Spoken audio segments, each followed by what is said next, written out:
안녕하십니까. 오늘은 계절의 여왕이라는 5월 1일 5월이 시작되는 첫날입니다. 오늘 금요일 안식일 시작하는 이 저녁 시간에 또 하나님의 말씀을 통해서 우리 모든 하나님의 백성들이 귀한 은혜를 나누게 되시기를 간절히 바랍니다. 오늘도 역시 민수기에 나오는 말씀을 통해서 우리가 함께 은혜를 나누겠습니다. 민수기 25장에 나오는 말씀입니다. 발람이 떠나고 이제 모든 카메라의 초점이 이스라엘 백성들에게로 옮겨집니다. 우리가 이미 민수기에서 이 발람의 이야기가 시작되면서 이 발람과 모압 왕 발락이 벌인 이 사건은 이스라엘 백성들은 아무것도 모르고 있는 사이에 그 주변에서 일어난 사건이었다는 사실을 말씀드렸습니다. 이처럼 우리 주변에서도 우리가 아무것도 모르고 있는 사이에 사단은 여러 가지 방법을 동원해서 우리들의 신앙을 시험하고 하나님의 말씀에서 우리들을 멀어지게 할 여러 계략들을 꾸미고 있다는 사실을 우리는 기억하며 또 알고 있어야 할 것입니다. 이제 민수기 25장 1절부터 말씀을 보면 이제 모든 이야기가 이스라엘 백성들에게로 넘어왔습니다. 민수기 25장 1절로 3절에 있는 말씀을 제가 읽겠습니다. 이스라엘이 시딤에 머물러 있더니 그 백성이 모압 여자들과 음행하기를 시작하니라. 그 여자들이 그 신들에게 제사할 때에 백성을 청하매 백성이 먹고 그들의 신들에게 절함으로 이스라엘이 바알보올에게 부속된지라. 여호와께서 이스라엘에게 진노하시니라. 오늘 이 말씀을 보면 시작부터 아주 심각한 죄의 문제를 우리가 취급하게 되는 것을 우리가 짐작할 수 있습니다. 이스라엘 백성들이 하나님과 함께 하심으로 얻은 그 큰 승리와 이스라엘 백성이 모압 평지에 머무르고 있는 그 동안에 하나님께서는 이스라엘을 저주하려는 그 모압 왕의 시도를 꺾으셨고 오히려 그 백성을 축복하시며 보호해 주셨습니다. 이런 상황 속에서 이스라엘 백성들이 모압 여자들과 음행을 하기 시작하더니 그것이 우상 숭배로까지 이어지게 되는 안타까운 사건이 묘사되고 있습니다. 오늘 이 시간에 우리가 지나온 민수기의 내용을 다시 한번 되돌아보자면 크고 힘이 센 산지에 산성을 쌓고 살았던 거인 족속 아모리 족속을 이스라엘 백성들이 물리칩니다. 그리고 그 아모리 족속의 다른 왕국 바산의 왕국까지 올라가서 정복하고 승리를 얻습니다. 그렇게 승리를 얻은 이스라엘 군대는 마음의 큰 기쁨과 하나님에 대한 새로운 믿음을 가지고 바산에서 돌아오게 된 것입니다. 그들은 이미 바산 왕국과 아모리 족속이 차지하고 있던 그 귀중한 영토를 소유하게 되었고 즉시 가나안 땅을 이제 곧 정복하리라는 확신을 갖게 되었습니다. 그들이 이제 진을 치고 있는 땅은 모압의 황무지였지만은 그들의 반대쪽 요단 바로 맞은편에는 실록이 덮여 있었고 많은 샘에서 흘러내리는 시냇물과 또 무성한 종려나무들이 있어서 그 종려나무 그늘이 덮인 그 비옥한 평야가 펼쳐져 있었습니다. 그리고 이 평야의 서쪽 변경에는 여리고의 망대와 높이 솟은 궁전이 종려나무 숲에 둘러싸여 그 여리고 성을 종려의 성읍이라고 불릴 정도로 아름다운 모습을 볼 수가 있었습니다. 반면에 이스라엘 백성들이 진을 치고 있는 그 지역에는 시딤나무 혹은 아카시아라고 불리는 나무가 무성하여 이 평야를 시딤 골짜기라고 불렀습니다. 이곳에 이스라엘 백성들이 진을 치고 있었습니다. 우리가 성경에서 이스라엘 역사에서 이 시딤이라고 하는 곳, 바로 출애굽 여정에서 가나안을 정복하는 그 여정에 있어서 이 시딤이라고 하는 것이 어떤 곳이었는가? 바로 이 시딤은 매우 중요한 사건들이 일어났던 장소였던 것을 우리는 성경을 통해서 확인할 수가 있습니다. 이 시딤 골짜기는 요단강에서 동쪽으로 약 11km 떨어진 곳에 있는 곳이었습니다. 그곳에서 이스라엘 백성들이 이 아모리 백성을 물리친 다음에 가나안으로 요단강을 건너서 들어가기 전에 상당 기간을 머물러 있었습니다. 그 상당 기간이라고 해도 1년, 2년은 아니었습니다. 여러 달을 머물러 있었습니다. 그리고 이곳에서 이스라엘의 중요한 일들이 있었습니다. 우리가 본 것처럼 그곳에 있는 동안에 모압 왕이 발람을 통해서 이스라엘을 저주하려고 했고, 또 오늘 보게 될 모압 여인들과 이스라엘 백성들이 음행하고 바알부올 우상 숭배에 빠졌던 곳이기도 합니다. 그리고 이 시딤에서 두 번째로 20세 이상으로 전쟁에 나갈 수 있는 남자의 수를 계수한 곳이 바로 이 시딤이었습니다. 그 내용은 26장에 이어집니다. 또 여호수아가 모세의 후계자로 선언되었던 곳도 바로 이 시딤입니다.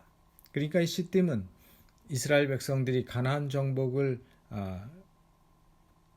위해서 출발하기 바로 직전에 진쳤던 마지막 장소였던 곳이죠. 민수기 31장에 보면 여기 머물면서 미디안 족속과 전쟁을 치루었고, 또 여기서 르벤과 갓 그리고 므낫세 반 지파가 자기들은 요단 동편에 기업을 달라고 요단 동편에 정착을 하겠다고 결심을 했던 곳도 바로 이 시딤이었습니다. 또 모세가 이스라엘을 향해서 마지막 설교를 한 곳도 시딤 골짜기였습니다. 그 내용이 바로 신명기서입니다. 모세가 죽기 전에 이스라엘 백성들을 모아놓고 마지막으로 신앙 안에서, 믿음 안에서 하나님을 순종하고 하나님께 충성을 하고 마음과 뜻과 온 정성을 다해서 하나님을 섬기라고 아주 간절하고 아주 힘있게 외쳤던 그 설교, 신명기의 설교를 한 곳이 바로 이곳이었어요. 바로 이 시딤 골짜기에서, 그리고 마지막 여리고 정탐을 위해서 정탐꾼을 보내게 됩니다. 이런 이스라엘 백성들에게 있어서 매혹적인 환경, 꽤 마치 시내산 아래에 있었던 것처럼 그런 장소, 그런 환경 가운데서 이스라엘 백성들은 무장한 대군이나 광야의 맹수보다도 더 치명적인 유혹을 만나게 되었습니다. 어떤 일이 일어났다고 말하고 있는가 하면 모압 여자들과 음행을 하기 시작했다고 기록되어 있습니다. 그냥 싱글 남녀가 서로 만나서 사랑에 빠진 그런 관계를 말씀하고 있는 것이 아닙니다. 음행했다고, 여러분, 음행이라고 하는 말이 무슨 말인지 아시지 않습니까? 음행했다고 번역된 이 말은 간통하다는 의미입니다. 도덕적으로 옳지 않은 관계인 것입니다. 육체적으로 간음을 행한 것입니다. 이렇게 육체적으로 가까워지니까 마음이 열리고 그 여자들이 자신들의 신들을 제사할 때 이스라엘 백성들을 초청했다고 성경이 말합니다. 근데 이스라엘 백성들이 거절하지 않고 가서는 함께 그 제사의식에 참여하고 결국은 함께 우상숭배에 빠지게 된 것입니다. 이 모압 여자들은 아무 생각 없이 부른 것이 아닙니다.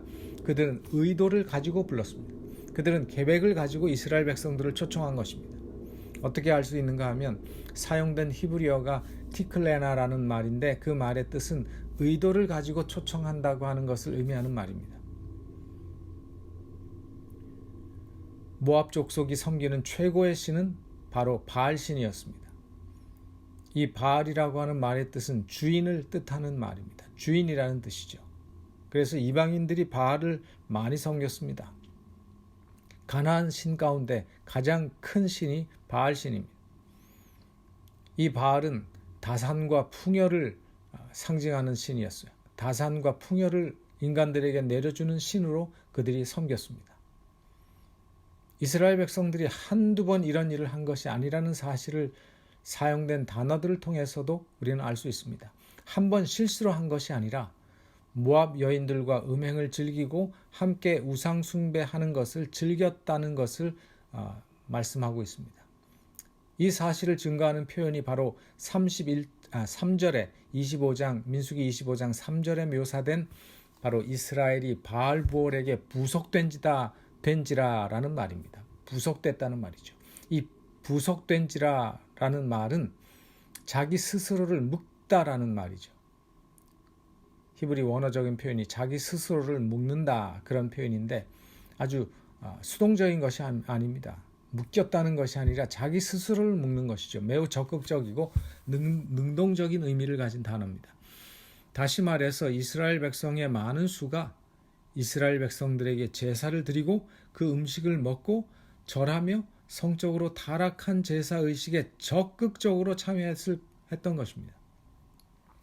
이 바알부올이라고 하는 말은 바알부올 신이 아니라 부올이라는 곳에서 섬기는 바알이라는 뜻입니다. 그래서 부올은 우리가 아는 것처럼 모압에 있던 한 장소로 이스라엘을 저주하기 위해서 모압 왕 발락이 발람을 데리고 간 곳이기도 하였습니다. 높은 곳에 데려갔었죠. 그 부올이라고 하는 것. 왜냐하면 보통 바알의 이 신전은 높은 곳에 있었습니다. 또 역사적으로 이 바알 신에 섬기는 그 제식을 우리가 고고학적인 발굴을 통해서 보게 되면 이 바알의 신당에는 항상 여자들이 많았습니다. 이 여자들은 뭐 일반 여자들이 아니에요. 그냥 바알을 섬기기 위해서 그 신당에 간 여자들이 아니라 그 신당에 늘 거주하는 여자들입니다. 그래서 그 신당에 살면서 자신들의 몸으로 바알을 섬기는 신전의 여자 사제들이었습니다. 이 바알 신을 숭배하는 그 제사 예식에는 그 바알이 다산과 풍요를 주는 신이기 때문에 그런 바알을 경배하고 그로부터 축복을 얻는 예배 행위가 바로 이 신전에 있는 여자 사제들과 육체적인 관계를 맺는 것입니다. 그래서 고고학 발굴에 발굴된 바알의 신상의 모습을 보면 아주 징그럽습니다. 사람인데 온 앞에 배 이 앞면 그리고 등에 전부 이 여성의 그 유방이 달려 있습니다. 수십 개가 달려 있는 거죠. 그러니까 자연적으로 신전에 찾아온 남자들은 제사 의식의 한 부분으로 신전에서 봉사하는 그 여인들과 음행을 행하는 것입니다. 오늘날 우리들이 상식적으로 생각해서는 도저히 이해가 가지 않는 일입니다. 그런데 사실 오늘날 이런 곳이 있다면 몰래 가는 사람들이 많이 있을 것입니다. 왜 이렇게 사람들이 도덕적인 판단력과 도덕적인 그 능력이 약해질까요?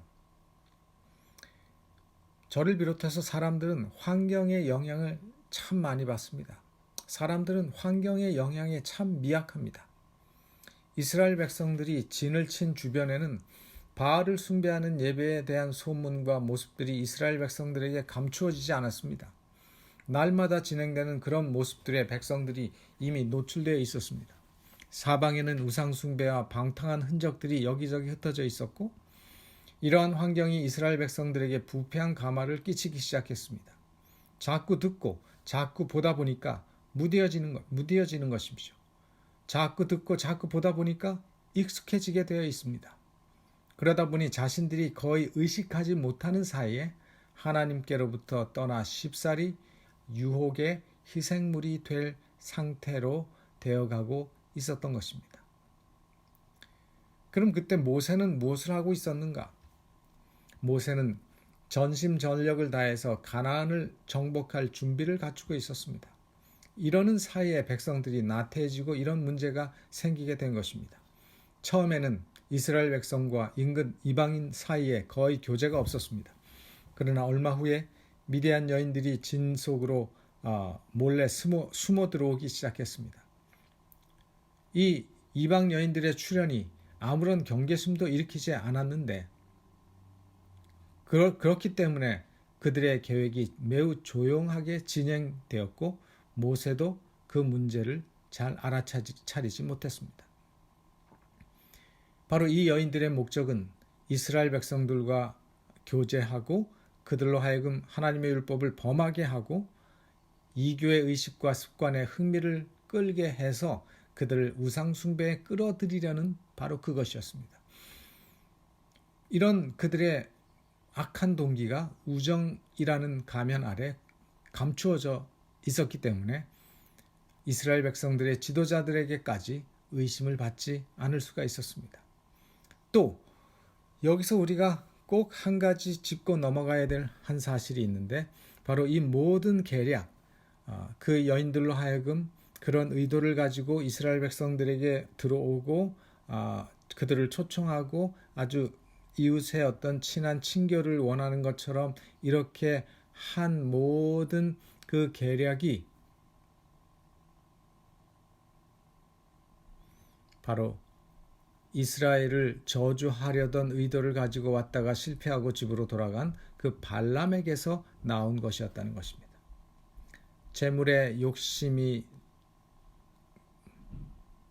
있었던 그 발람은 거기에 완전히 눈이 멀었습니다. 그래서 이제 완전히 강력한 사단의 기구가 되었어요. 그래서 그는 하나님께서 직접 그에게 허락하지 않으신 것을 간접적으로 이루려고 결심을 한 것입니다. 발람의 제의가 어떤 것이었는가? 첫째, 발람은 모압 왕에게 그들의 신 바알을 높이는 대축제를 정하고 계획하라고 제안을 했습니다. 그리고 하나님의 율법을 범하게 할 아름다운 모압 여자들에게 이스라엘이 매혹당할 수밖에 없는 그런 올무를 놓기 시작했습니다. 그게 뭔가 하면 같이 놀자고 초청하는 것이었어요. 그리고 발람이 이스라엘 백성들에게 참석을 권유했습니다. 이스라엘 백성들이 발람을 하나님의 선지자로 알고 있었기 때문에 이스라엘 백성들은 발람이 그들에게 함께 가서 발람이 초청하는 그 초청을 의심하지 않았습니다. 많은 백성들이 그와 함께 축제에 참가했습니다. 그리하여 금지된 곳으로 나아가 결국 그들은 사단의 올무에 걸릴 수밖에 없었습니다. 노래, 춤, 그리고 이교의 축제의 아름다움에 현혹되어 그들은 여호와께 대한 충절을 포기하게 되었습니다. 환락과 축제의 그 가무에 가담해서 춤추고 술을 마시고 방종할 때까지 그들이 놀면서 그들의 모든 도덕적인 지각력은 몽롱해지고 마비되어서 마침내 자제력을 잃고 만 것입니다. 그리고는 그들의 온 육체적인 정욕이 그들을 완전히 지배했습니다. 음탕한 행위로 말미암아 그들의 양심이 더럽혀졌기 때문에 그들은 이미 무너졌습니다. 그렇기 때문에 그 다음 단계로 나아가기를 그들은 주저하지 않았습니다. 자연적으로 이런 육체적인 타락은 언제나 영적인 타락으로 이어진다는 사실을 우리는 기억해야 합니다. 또 반대로 영적인 타락은 반드시 육체적인 타락이 따라온다는 사실. 우리말에 기왕 버린 몸이라는 그런 말이 있지 않습니까? 이스라엘 백성들이 그렇게 들어가서 그들의 몸이 타락하고 그들이 정신적으로 약해지고 그들이 죄악의 자제력을 잃게 되니까 오래 걸리지도 않았습니다. 그 죄의 독소가 치명적인 전염병처럼 요즘 이 코로나 바이러스처럼 온 이스라엘 전역에 퍼지게 되었습니다. 전쟁으로 원수를 정복해야 할 이 이스라엘 백성들이 이방 여인의 관계에 정복을 당하고 만 것입니다. 온 백성들이 들떠 있는 것처럼 보였습니다. 통치자들과 지도자들이 범죄하는 첫 무리에 속해 있었고 너무나 많은 백성이 범죄하였기 때문에 온 민족 전체가 배도한 것처럼 보였습니다. 하나님께서 민수기 25장 4절과 5절에 보면 개입하십니다. 여호와께서 모세에게 이르시되 백성의 두령들을 잡아 태양을 향하여 여호와 앞에 목매어 달라. 그리하면 여호와의 진노가 이스라엘에게서 떠나리라. 모세가 이스라엘 사사들에게 이르되 너희는 각기 관할하는 자 중에 바알부월에게 부속한 사람들을 죽이라 하니라. 왜 하나님께서 이렇게 강하고 신속하게 처리하라고 말씀하셨는가? 첫째, 이 범죄가 무섭고 치명적인 큰 범죄였기 때문에 그렇습니다. 둘째는 하나님의 보호하심과 거듭 경고하심에도 불구하고 그 말씀을 깨트린 사악한 행위였기 때문에 가나안 땅에 들어가기도 전에 이런 이방의 우상 숭배와 그들의 화려하고 매혹적인 제사에 빠진다면 그 땅에 들어간 이후의 상황은 불을 보듯이 뻔한 것이었습니다. 그렇기 때문에 하나님께서는 그 일에 책임 있는 지도자들과 그 일에 가담한 사람들을 심판하셨습니다. 이렇게 심판하고 무서운 두려운 시간에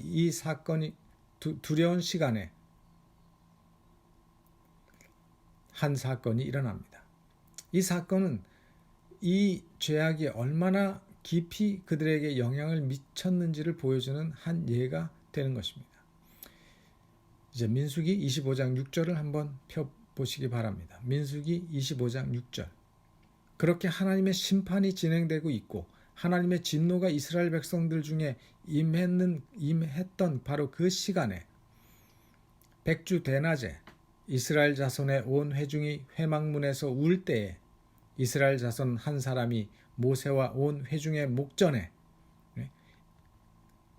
온 회중이 회막문에서 울 때에 이스라엘 자손 한 사람이 모세와 온 회중의 목전에 바로 눈앞에서 그 말이죠. 미디안의 한 여인을 데리고 그 형제에게로 온지라. 원래 히브리 성경에는 이 25장 6절 첫 단어로 웨힌네라고 하는 말이 있습니다. 웨힌네라고 하는 말은 그런데 보라 이런 말입니다. 그런데 이것 좀 보세요. 하나님의 심판이 선언되고 그것이 집행되고 있는 이 두려운 시간에 아직도 정신을 차리지 못하는 사람이 있었다는 것을 보여주는 한 단어입니다. 그런데 보라, 백주 대낮 모세와 온 백성들이 보고 있는 바로 그 앞에서 그 눈앞에서 미디안 여인을 데리고 자기 집으로 들어가는 한 이스라엘 두령이 있었던 것입니다. 참으로 대담하고 오만 불손한 사건이 아닌 것입니다. 이것을 아론의 손자 엘르아살의 아들 비느하스가 보고 분연히 일어났습니다. 민수기 25장 7절로 9절, 그 다음 성경절. 제사장 아론의 손자 엘르아살의 아들 비느하스가 보고 회중의 가운데서 일어나 손에 창을 들고 그 이스라엘 남자를 따라 그의 막에 들어가서 이스라엘 남자와 그 여인의 배를 꿰뚫어서 두 사람을 죽이니 연병이 이스라엘 자손에게서 그쳤더라. 그 연병으로 죽은 자가 24,000명이었더라. 그런 공공연하고 오만불손한 대담한 죄가 모세와 그 백성들 앞에서 일어날 때 그것을 참지 못하고 아론의 증손자 비느하스가 일어났습니다.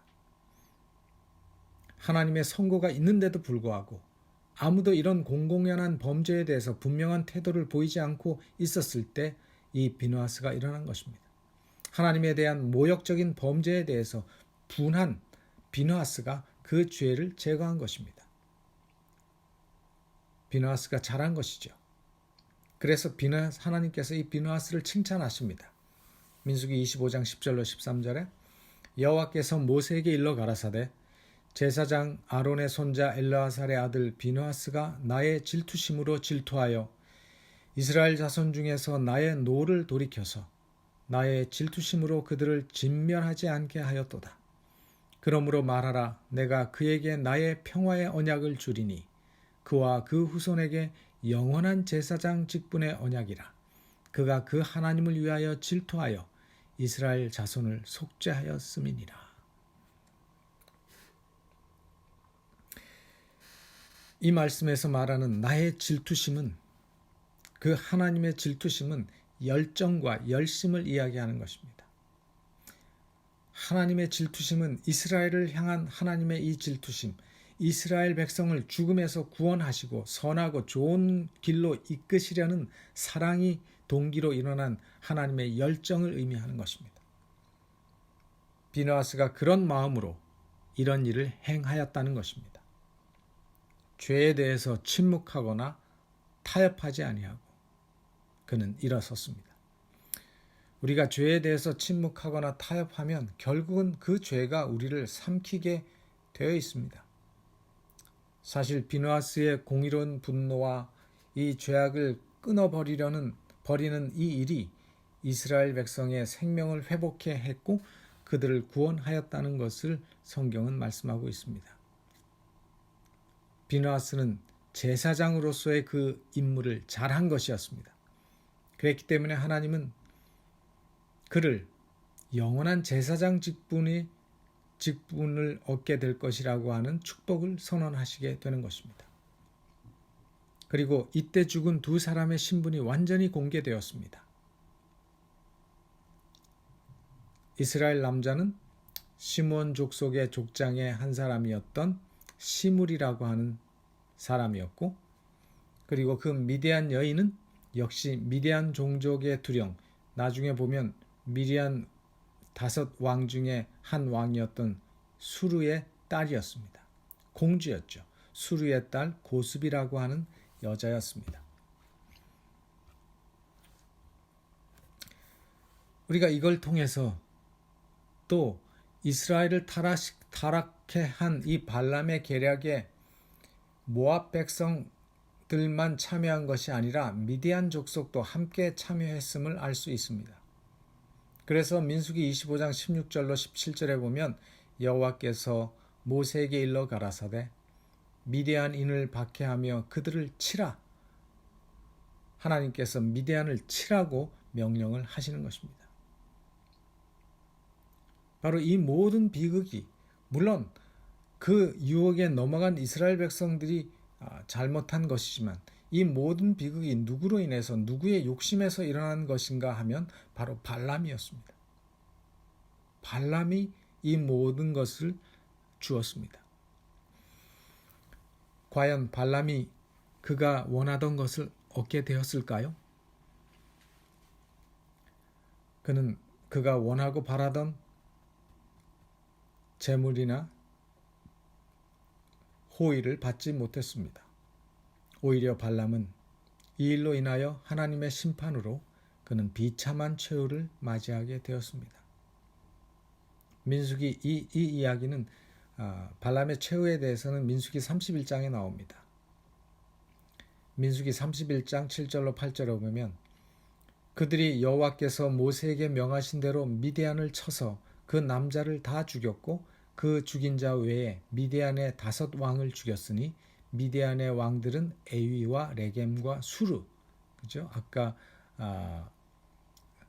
시므리라고 하는 이스라엘 남자와 함께 간음하다가 죽은 수르의 딸 고스비라고 하는 여인의 아버지 수르와 후르와 레비이며 또 부올의 아들 발람을 칼로 죽였더라. 그래서 이 발람은 이스라엘 백성들에 의해서 죽임을 당했습니다. 미디안을 칠 때 죽은 5 왕들과 함께 죽은 것입니다. 세상의 영화와 재물을 따르던 사람의 마지막 모습이 무엇인지를 볼 수 있는 또 하나의 예증이 되는 것입니다.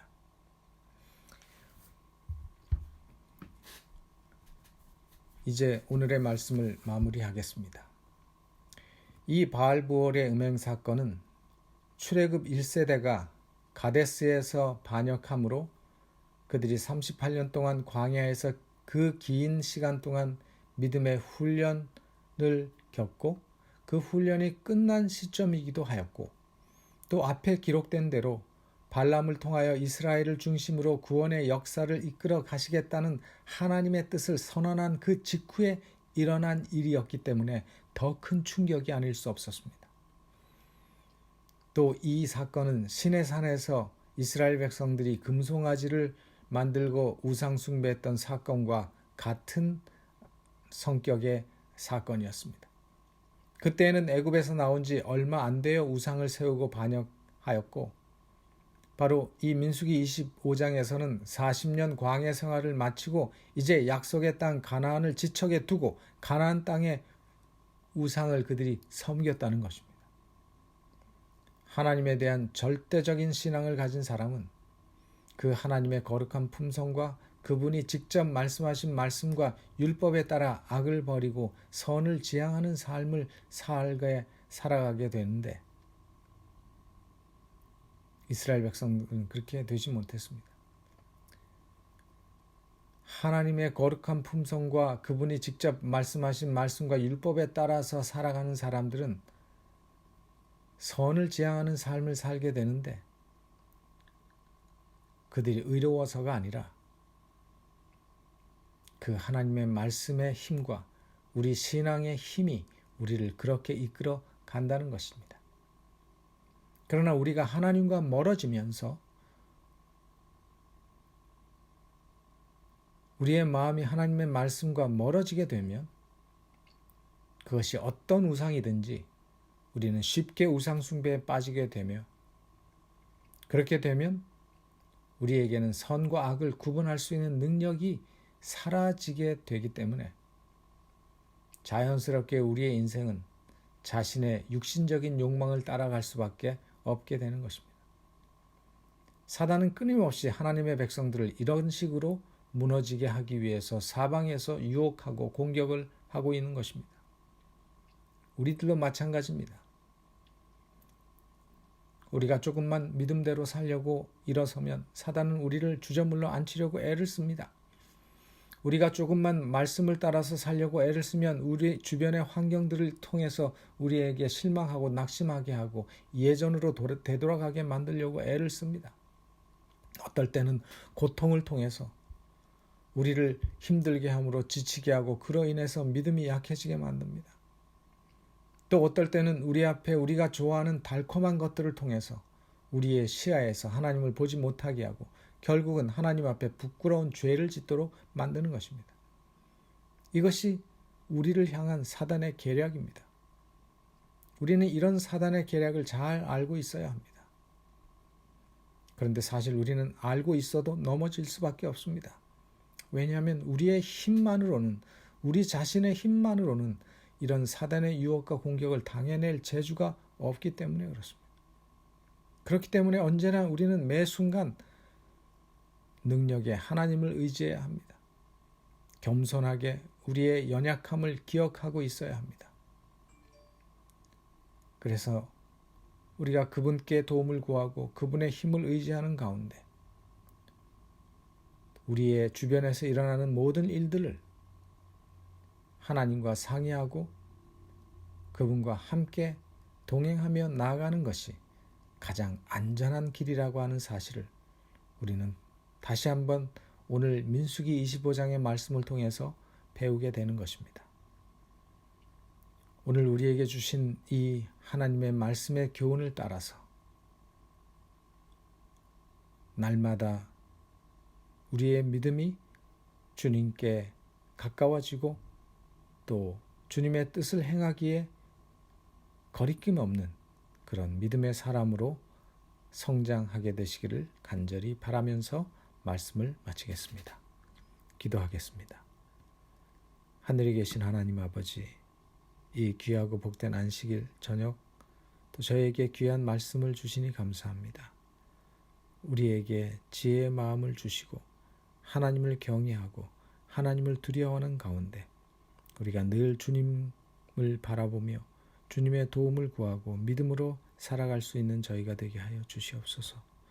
세상은 날로 변해가고 있고 우리를 향한 사단의 음모는 점점 거세어지고 우리가 사는 환경은 점점 열악해지고 있습니다.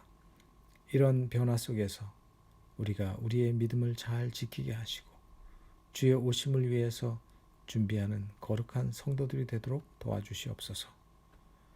이 안식일이 맞도록 하나님께서 우리 모든 백성들의 삶을 이끄시고 인도하여 주시옵소서. 예수님의 이름으로 기도하옵나이다. 아멘.